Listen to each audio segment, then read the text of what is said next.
Hello everyone, welcome to my channel. आज हम लोग बीआरएस चैप्टर का एक बहुत ही अच्छा क्वेश्चन बनाने वाले हैं।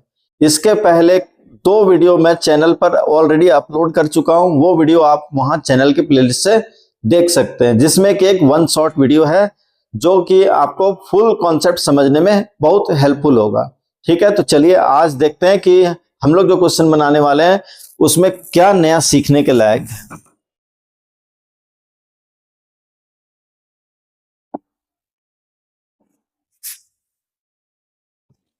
ये है वो क्वेश्चन जिसको आज हम लोग बनाने वाले। क्वेश्चन को बनाने के लिए हम लोग ऐसा एक फॉर्मेट बना लेंगे, ठीक है, जिसमें कि हम लोग balance as per cash book लिखेंगे और डिफरेंस के कुछ रीजन्स को हम लोग प्लस करेंगे और डिफरेंस के कुछ रीजन को हम लोग माइनस करेंगे। ठीक है, और यहां वर्किंग में हम लोग सीबी और पीबी लिख लेंगे, कैश बुक पासबुक, जो कि आपको बहुत हेल्प करेगा ये बताने में कि कौन कौन से रीजन्स को प्लस करना है, कौन कौन से रीजन को माइनस करना है। अब मैं आपको रूल बता देता हूं। अगर हम लोग कैश बुक को फॉलो कर रहे हैं तो हम लोग अपना पूरा ध्यान पासबुक पे देंगे। पासबुक में किसी भी रीजन से अगर बैलेंस बढ़ा हुआ है तो हम लोग यहां पर प्लस करेंगे। पासबुक में किसी भी रीजन से बैलेंस डिक्रीज है, घटा हुआ है, तो हम लोग भी यहां पर क्या करेंगे, लेस कर लेंगे। ठीक है, चलिए क्वेश्चन को स्टार्ट करते हैं। On 31st March 2024 cash book of A firm sold bank balance of 36,000 और यहां पर डेबिट लिखा हुआ है। ठीक है, यानी कि डेबिट बैलेंस है। ठीक है, debit balance as per cash book 36,000 given है क्वेश्चन में। तो हम लोग सबसे पहले यहां पर balance as per cash book plus वाले कॉलम में लिख लेंगे, यानी कि जब भी फेवरेबल बैलेंस होता है उसको प्लस वाले कॉलम में लिखना चाहिए। ठीक है, तो यहां पर कैश बुक का फेवरेबल बैलेंस यानी कि डेबिट बैलेंस गिवन है क्वेश्चन में, हम लोग उसको प्लस वाले कॉलम में लिख लेंगे। और अब हम लोग देखते हैं कि कैश बुक और पासबुक के बीच में डिफरेंस आखिर किन कारणों की वजह से हुआ है। Second point, cheques had been issued for ₹30,000 out of which cheques of ₹24,000 were presented for payment. हम लोगों ने 30,000 का टोटल चेक इशू किया है, जिसमें से बैंक में 31 मार्च की डेट तक, हम लोग 31 मार्च की डेट में बना रहे हैं, तो 31 मार्च तक बैंक में टोटल 24,000 का चेक ही प्रेजेंट हुआ है पेमेंट के लिए। ठीक है, यानी कि हम लोगों ने जब भी चेक किसी को दिया होगा, यानी कि 30,000 यहां 24,000, अब इसका इफेक्ट क्या पड़ेगा वो हम लोग देखेंगे। हम लोग जब भी किसी पार्टी को चेक देते हैं तो हम लोग अपने यहाँ कैश बुक में तुरंत माइनस कर लेते हैं। ठीक है, अब वो पार्टी, यानी कि मान लीजिए मैंने 4-5 लोगों को चेक दिया, ठीक है, 30,000 का, मैंने अपने कैश बुक में तुरंत माइनस कर लिया 30,000। अब उसमें से कोई ऐसा कोई पार्टी होगा या कोई मेरा क्रेडिटर होगा, ठीक है, जो कि अभी तक बैंक में पैसा निकालने के लिए नहीं गया है, जिसने अपना चेक बैंक में ले जाकर प्रेजेंट नहीं किया है। तो बैंक में अभी तक जो भी चेक प्रेजेंट हुआ है 31 मार्च की डेट में, वो टोटल 24,000 का ही चेक बैंक में प्रेजेंट हुआ है। तो हम लोगों ने 30,000 पूरा माइनस कर लिया है, बैंक से सिर्फ 24,000 ही पैसा निकला है, यानी चेक जो भी प्रेजेंट होगा उतना ही पैसा बैंक से निकलेगा, और जितना पैसा बैंक से निकलेगा बैंक उतना ही पासबुक से माइनस करेगा। तो अब जो भी क्वेश्चन में सिचुएशन थी उसका इफेक्ट ये है, यहां से 30,000 माइनस हो चुका है, पासबुक से सिर्फ 24,000 माइनस हुआ है। ठीक है, हम लोग फॉलो कर रहे हैं कैश बुक को, हम लोग पूरा ध्यान देंगे पासबुक पर। पासबुक में कैश बुक के कंपैरिजन में कम माइनस हुआ है, यानी कि हम लोग मान के चलते हैं कि कैश बुक और पासबुक दोनों बराबर है, इक्वल है। ठीक है, और एक जगह से ज्यादा माइनस हुआ है, एक जगह से कम माइनस हुआ है, तो पासबुक का जो बैलेंस होगा वो कैश बुक के कंपैरिजन में 6,000 ज्यादा होगा, क्योंकि यहां से सिर्फ 24,000 माइनस हुआ है। तो पासबुक का बैलेंस जो होगा 6,000 ज्यादा होगा कैश बुक के तुलना में। कैश बुक के कंपैरिजन में पासबुक का बैलेंस 6,000 ज्यादा है। ठीक है, हम लोग कैश बुक लेके चल रहे हैं, पासबुक को ध्यान देंगे, पासबुक में 6,000 का बैलेंस ज्यादा है। ठीक है, तो हम लोग यहां पर क्या करेंगे, प्लस करेंगे। Check issued but not presented, check issued but not presented for payment, या बट नॉट प्रेजेंटेड। 6,000 प्लस वाले कॉलम में हम लोग लिख लेंगे। Second point, checks of 8400 were deposited in the bank on 28 March but had not been credited by the bank। ठीक है, हम लोग 84,000 का चेक बैंक में जमा करवाए। ठीक है, हम लोगों ने 8400 का चेक बैंक में जमा कराया 28 मार्च को, लेकिन हम लोग जो रिकॉन्सिलेशन बना रहे हैं 31 मार्च की डेट में बना रहे हैं, तो 28 मार्च को हम लोगों ने चेक जमा किया, लेकिन 31 मार्च तक ये 8,400 रुपया बैंक में क्रेडिट नहीं हुआ है। आप लोगों को मैंने पहले भी बताया था कि हम लोग जब भी चेक जमा करते हैं हम लोग तुरंत अपने कैशबुक में प्लस कर लेते हैं, लेकिन बैंक ये पैसा क्या करता है, कलेक्शन के लिए भेजता है। ठीक है, तो क्लियरिंग के लिए भेजने के बाद जब पैसा क्लियर होके आ जाता है तब बैंक उसको पासबुक में यानी कि हमारे अकाउंट में ऐड करता है। तो बैंक में अभी तक ये पैसा क्रेडिट नहीं हुआ है, हम लोगों ने ऐड कर लिया, बैंक में ऐड नहीं हुआ, ये एक डिफरेंस का कारण बन गया। इसको अभी हम लोग देखेंगे इसका इफेक्ट क्या पड़ेगा, उसके बाद इसको प्लस माइनस करेंगे। इसी पॉइंट में दूसरा लाइन अब हम लोग देखेंगे, also a cheque of 3,000 entered in the cashbook on 30th March 2024 was not banked on 3rd April। ठीक, यानी कि एक ही लाइन एक ही पॉइंट में दो अलग अलग कहानी है। तो हम लोग पहले कहानी नंबर 1 को सॉल्व करेंगे, उसके बाद कहानी नंबर 2 में जाएंगे। तो पहले हम लोग 8,400 वाली एंट्री को लिख लेते हैं, उसके बाद ये 3,000 वाली एंट्री को देखेंगे। ठीक है,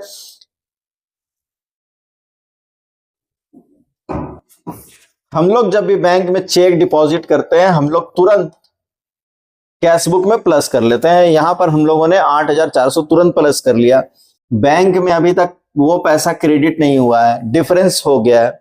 हम लोग कैशबुक को फॉलो कर रहे हैं, पूरा का पूरा ध्यान हम लोग पासबुक पे देंगे।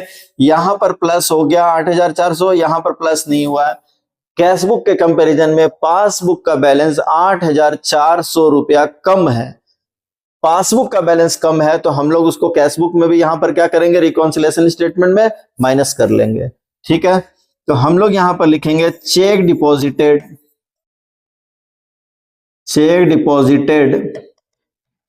but not credited, check deposited but not credited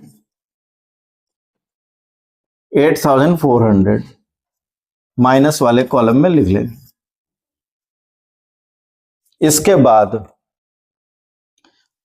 बाद इसी पॉइंट में एक लाइन और है कि एक चेक 3,000 का एक चेक हम लोगों ने कैशबुक में एंटर कर लिया, लेकिन उसको बैंक में हम लोगों ने कब जमा करवाया, 3rd अप्रैल को जमा कराया। ठीक है, तो हम लोगों ने चेक को अपने यहां रिकॉर्ड कर लिया, कब रिकॉर्ड कर लिया, 30 मार्च को, और बैंक में जमा करवाया 3rd अप्रैल को। तो 31 मार्च की डेट में इसका क्या इफेक्ट होगा, तो हम लोग अपने यहाँ कैशबुक में उसको प्लस कर चुके हैं। 31 मार्च की डेट में हमारे यहाँ का बैलेंस यानी कैशबुक का बैलेंस 3,000 बढ़ा हुआ दिखेगा, लेकिन बैंक में वो चेक जमा नहीं हुआ था तो बैंक का बैलेंस वहां कम दिखाई देगा। 3,000 का चेक है, इसका क्या इफेक्ट हुआ देखिए, हम लोगों ने इसको 30 मार्च को ही यहां रिकॉर्ड कर लिया, 30 मार्च को ही रिकॉर्ड कर लिया, और बैंक में वो चेक 3rd अप्रैल को जमा हुआ, यानी इस डेट के बाद हुआ। और 31 मार्च की डेट में जब हम लोग इसको रिकॉन्साइल करेंगे यानी दोनों को कंपेयर करेंगे, तो 31 मार्च की डेट में दोनों को के बीच में डिफरेंस दिखाई देगा, यानी दोनों के बीच में अंतर दिखाई देगा आपको। ठीक है, हम लोग किसको लेके चल रहे हैं, कैशबुक को फॉलो कर रहे हैं, हम लोग पूरा ध्यान पासबुक पे देंगे। पासबुक का बैलेंस यहां पर कम दिख रहा है क्योंकि हम लोग कैशबुक में 3,000 प्लस कर चुके हैं, पासबुक में प्लस नहीं हुआ है। पासबुक का बैलेंस 3,000 कम है कैशबुक के कंपैरिजन में, पासबुक का बैलेंस कम है तो हम लोग यहां पर उसको क्या करेंगे, माइनस कर लेंगे। Cheque recorded in cashbook but not sent to bank,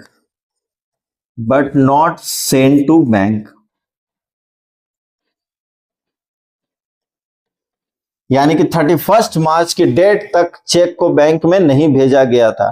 bank में चेक को भेजा गया लेकिन कब, 31 मार्च के बाद यानी कि 3rd अप्रैल को। 31 मार्च की डेट में जब हम लोग बनाएंगे तो हम लोग यही रीजन को यहां पर लिखेंगे। 3000, ठीक है। 4 number, a cheque from Suresh for rupees 2400 was deposited in the bank on 26 March, ठीक है, was dishonoured, advice was received on 2 April. 2400 का चेक सुरेश नाम के आदमी से हम लोगों ने लिया, उसको बैंक में जमा भी करा दिया, लेकिन वो चेक डिसऑनर हो गया। और इस डिसऑनर के बारे में जो एडवाइस है, यानी कि जो इंटीमेशन है, जो इंफॉर्मेशन है, ये हम लोगों को मिला है कब? 2 अप्रैल को, यानी कि 31 मार्च के बाद, ठीक है। तो 31 मार्च तक हम लोगों ने इसका कोई रिवर्स एंट्री पास नहीं किया अपने यहाँ, तो डिफरेंस जरूर से दिखाई देगा। 2400 रुपया हम लोग जब चेक जमा करवाए होंगे बैंक में, तो हम लोगों ने क्या किया होगा, देखिए। हम लोग जब भी बैंक में जब चेक जमा करवाते हैं तो हम लोग अपने यहाँ तुरंत प्लस कर लेते हैं। अब मेरा बैंक इस चेक को क्लियरिंग में भेजेगा सुरेश के बैंक में। अब सुरेश के बैंक में पैसा नहीं था तो चेक बाउंस कर गया, यानी कि डिसऑनर हो गया, ठीक है। और मेरे बैंक में वो पैसा नहीं आ पाया, यानी कि हम लोग तो 2400 रुपया ऐड कर चुके हैं, लेकिन बैंक में वो पैसा नहीं आया क्योंकि चेक डिसऑनर हो गया है, ठीक है। तो अब बैंक का बैलेंस कैशबुक के कंपैरिजन में कम है। कैशबुक में हम लोग प्लस कर चुके हैं, पासबुक में वो पैसा आया नहीं है, पासबुक का बैलेंस इसके कंपैरिजन में 2400 रुपया क्या है, कम है, 2400 बैलेंस कम है। तो हम लोग यहां पर क्या करेंगे, कैशबुक को फॉलो कर रहे हैं, पासबुक पे ध्यान देंगे। यहां पर अगर बैलेंस कम है तो हम लोग अपने यहां लेस कर लेंगे। रीजन लिखेंगे, cheque deposited but dishonoured, cheque deposited but dishonoured, रुको,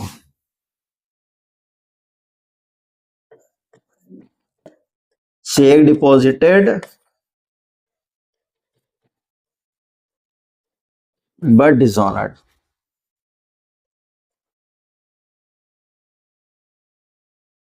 $2400 माइनस वाले कॉलम में, ठीक है। Next transaction, passbook sold, bank charges 120 debited by bank, bank में 120 बैंक चार्जेस का डेबिट हो गया। पासबुक में कोई भी चीज डेबिट होने का मतलब माइनस होता है, पासबुक में क्रेडिट का मतलब प्लस होता है, ठीक है। और कैशबुक में डेबिट का मतलब प्लस, क्रेडिट का मतलब माइनस होता है, ठीक है। तो यहां पर बैंक में डेबिट हुआ है 120, यानी कि हमारे अकाउंट से पैसा कट गया है 120। पासबुक में पैसा बैंक चार्जेस का माइनस हो गया है 120, हम लोगों ने कोई एंट्री पास नहीं किया, डिफरेंस हो गया है। हम लोग कैशबुक को फॉलो कर रहे हैं, पूरा ध्यान पासबुक पे देंगे। पासबुक में 120 माइनस है, हम लोग भी माइनस कर लेंगे। बैंक चार्जेस 120,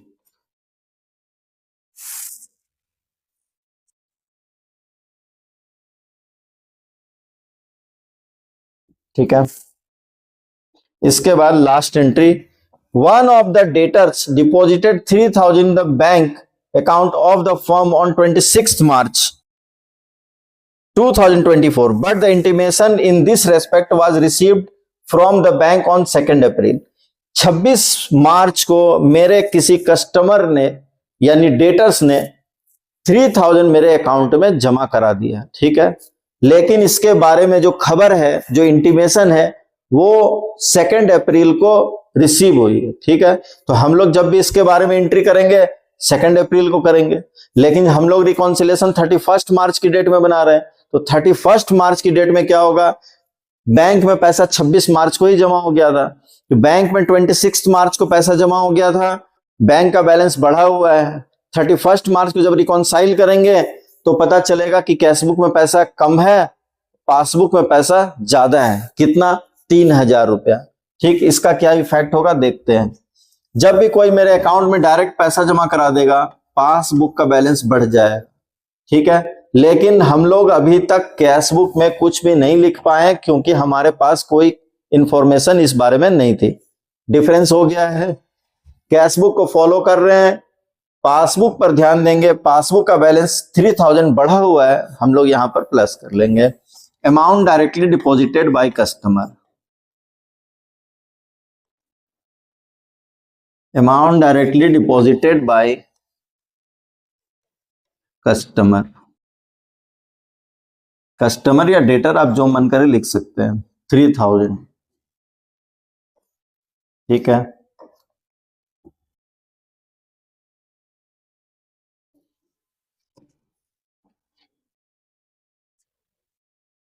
सभी एंट्री को हम लोग यहां पर रिकॉर्ड कर चुके हैं, ठीक है। अब हम लोग क्या करेंगे, इस अकाउंट का बैलेंस कर लेंगे, यानी इस स्टेटमेंट का हम लोग बैलेंस कर लेंगे, ठीक है। तो सभी ट्रांजैक्शन को जो डिफरेंस के रीजन थे हम लोग उसको रिकॉर्ड कर चुके हैं। अब इसका हम लोग बैलेंसिंग करेंगे, देखिए कैसे। इस साइड का टोटल सबसे पहले करेंगे, ठीक है।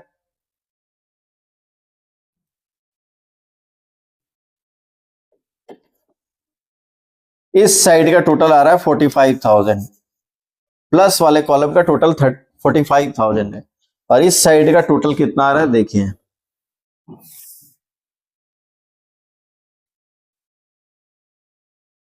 8400 प्लस 3000 प्लस 2400 प्लस 120, 13,920, 13,920। हम लोग इसका डिफरेंस निकाल लेंगे, ये काम रफ में करेंगे, ठीक है। ये जो वर्किंग है ये हमारे क्वेश्चन का यानी आंसर का हिस्सा नहीं है, ये हम लोग अपने सुविधा के लिए यहां पर कैलकुलेट करते हैं, ये हमारे आंसर का पार्ट नहीं है, ठीक है।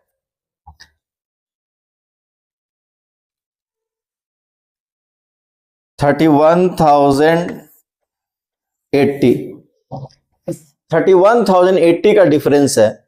माइनस साइड में बैलेंस कम आ रहा है, हम लोग उस साइड में इसको लिख लेंगे, और बोथ साइड का जो टोटल है वो जो ज्यादा वाला अमाउंट था वो लिख देंगे, यानी कि 45,000।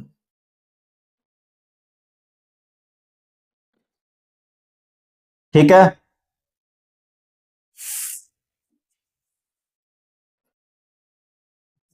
और यहां पर बैलेंस एज पर कैशबुक था, तो यहां पर हम लोग लिखेंगे balance as per passbook, balance as पर